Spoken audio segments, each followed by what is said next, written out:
सलग 7 वेळा म्हणजे जवळपास 30 ते 32 वर्ष इस्लामपूर विधानसभा मतदारसंघाचे असणारे आमदार, ज्यांना वाळवा तालुक्याचे भाग्यविधाते म्हणून संबोधलं जातं, त्याचबरोबर सप्तपदी आमदार म्हणून त्यांची महाराष्ट्रामध्ये ओळख आहे।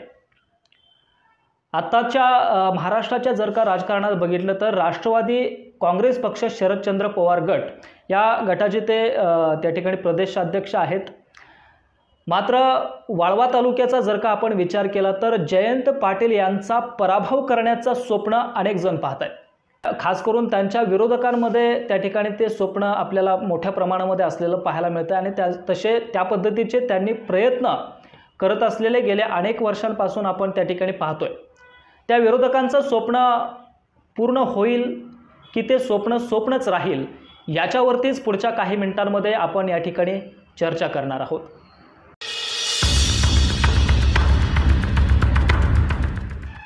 नमस्कार, मी विशाल आणि आपण पाहत आहे AV9 मराठी। जयंत पाटील हे नाव महाराष्ट्रातच नव्हे तर महाराष्ट्राच्या कानाकोपऱ्यात पोहोचलेलं नाव आहे। त्यांनी अनेक वर्षापासून महाराष्ट्राच्या राजकारणात एक वेगळा छाप उमटवण्याचं काम केलंय। वाळवा तालुक्याचा जर का आपण विचार केला तर जयंत पाटील यांचा पराभव व्हावा अशी अनेक लोकांची इच्छा आहे, खास करून त्यांच्या विरोधकांची। मग जयंत पाटील यांचे वाळवा तालुक्यातील नेमके विरोधक कोण? तर त्यामध्ये आत्ताचे असणारे भाजपचे ग्रामीणचे जिल्ह्याचे अध्यक्ष निशिकांत पाटील, ते इस्लामपूर नगरीचे नगराध्यक्ष सुद्धा राहिलेले आहेत।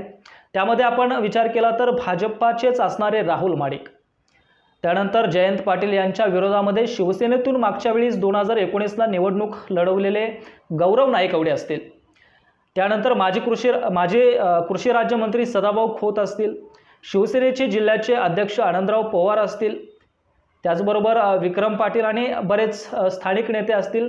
हे जयंत पाटील यांचे कट्टर विरोधक आहेत। आणि आणखी काही पाहिलं तर पडद्यामागून असणारी बारीक सारीक नेते मंडळी, हे सर्व जयंत पाटील यांचे विरोधक। या सर्वांनीच जयंत पाटील यांच्या विरोधात पूर्णपणे ग्रामपंचायतपासून ते विधानसभेच्या निवडणुकीपर्यंत त्या ठिकाणी त्यांच्या विरोधात निवडणुका लढवलेल्या आहेत। सातत्याने त्यांना विरोध केलेला आपल्याला पाहायला मिळतोय। मात्र विधानसभेला जयंत पाटील यांचा पराभव करणं या सगळ्याच मंडळींना अवघड जात आहे। का तर आपण बघितलं तर जयंत पाटील एका बाजूला आणि आत्ताचे जे महायुतीमध्ये सामील असणारे वाळवा तालुक्यातील अनेक दिग्गज आणि नौखी नेते मंडळी, मग त्यामध्ये मी मगाशी सांगितले की निशिकांत पाटील असतील, त्यानंतर विक्रमभाऊ पाटील असतील, आनंदराव पवार बापू असतील, भाजपाचे राहुलदादा माडिक असतील, त्यानंतर गौरव नाईकवडे असतील, अशा अनेक ठळक नेते मंडळींची एकजूट किंवा त्यांची एकमूट एका बाजूला, जयंत पाटील एका बाजूला आणि हे विरोधकांचा गट त्या ठिकाणी एका बाजूला आपल्याला असलेला पाहायला मिळतोय। मग एवढी सगळी नेते मंडळी, एवढी मोठी ताकद एका बाजूला असताना त्यांची एवढी ताकद सुद्धा जयंत पाटलांना पराभूत करण्यासाठी कमी पडते का, असा एक सवाल या वाळवा तालुक्यात सातत्याने विचारला जातोय। जयंत पाटील यांचा पराभव करण्यासाठी अनेक वर्षांपासून ही मंडळी तन मन आणि धनानं प्रयत्न करतायत, मात्र त्यांना ते अशक्य जात आहे। याचं उत्तर जर का आपण शोधायला गेलो किंवा त्याचं नेमकं कारण जर आपण त्या ठिकाणी बघायला गेलो तर एक गट तो आहे, त्या गटामध्ये म्हणजे जयंत पाटलांचा विरोधी गट, त्या गटामध्ये प्रत्येकाची त्यांची विचारधारा वेगळी आहे, काम करण्याची पद्धत वेगळी आहे। त्यांच्यापैकी प्रत्येकाचा वाळवा तालुक्यातील प्रत्येक गावात कार्यकर्त्यांचा एक गट वेगळा आहे किंवा त्यांची आपली ताकद म्हणू, त्यांची ताकद ती वेगळी आहे। मात्र निवडणुका झाल्या की 4-5 वर्ष हा विरोधकांचा गट आधीमध्ये कधीतरी एकत्र येताना किंवा वेगवेगळ्या कार्यक्रमाच्या माध्यमातून एकत्र येताना आपल्याला पाहायला मिळतो।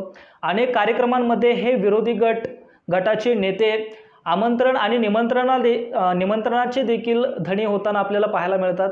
आणि जसजशा निवडणुका जवळ येतील, विशेष म्हणजे विधानसभेची निवडणूक जवळ येऊ लागते, तसे हे सगळे विरोधक असतील किंवा हे नेते मंडळी असतील तर एकत्र यायला सुरुवात होते। मात्र जरी हे सगळे विरोधक एकत्र आले तरी प्रत्येकांची मते वेगळी असतात, प्रत्येकांची भूमिका वेगळी असते।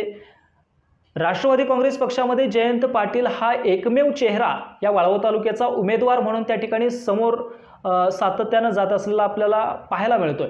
आणि इकडे जर का विरोधी गटात आपण बघितलं तर त्या विरोधी गटात अशी अनेक मंडळी आहेत ज्यांना जयंत पाटील यांच्या विरोधात त्या ठिकाणी विधानसभेची निवडणूक लढवायची, विधानसभेला उभं राहायचं आहे।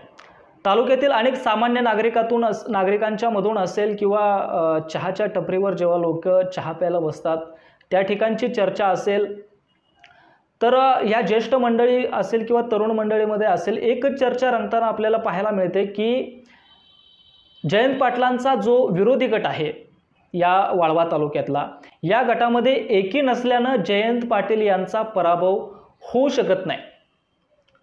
जयंत पाटील यांच्या विरोधकांनी किती जरी ताकद लावली तर जयंत पाटीलच विजय होणार याची खात्री प्रत्येकाच्या मनामध्ये असते।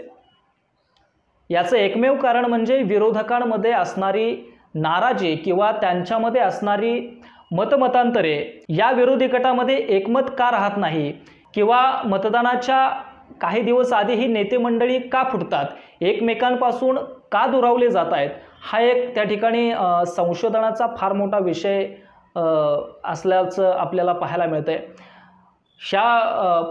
या संशोधनाच्या विषयावरती आपण येणाऱ्या काळामध्ये पुढच्या व्हिडिओजमध्ये आपण त्याच्यावरती संशोधन करून इत्थंभूत माहिती आपल्यापर्यंत त्या ठिकाणी पोहोचवण्याचा AV9 मराठीच्या माध्यमातून प्रयत्न केला जाईल।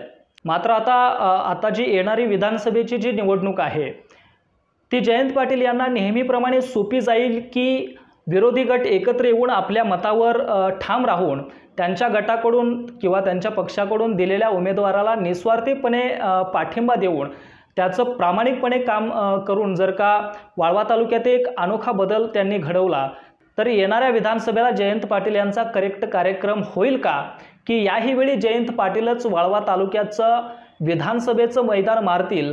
आपल्याला काय वाटतंय? आपली प्रतिक्रिया त्या ठिकाणी आम्हाला जरूर कमेंट बॉक्सच्या माध्यमातून कळवा।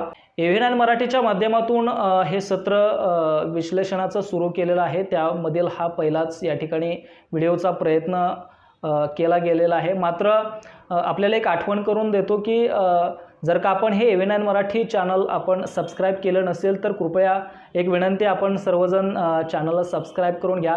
येणाऱ्या काळामध्ये विधानसभा आहे, विधानसभेबाबतीत वाळवा तालुक्यातील असेल किंवा महाराष्ट्रामधील असेल येणारं प्रत्येक अपडेट त्या ठिकाणी आपल्याला AV9 मराठीच्या विश्लेषण या सत्रामधून आपल्याला त्या ठिकाणी पाहायला मिळेल एवढी विनंती करतो आणि सबस्क्राईब करून पाहत राहा AV9 मराठी। धन्यवाद।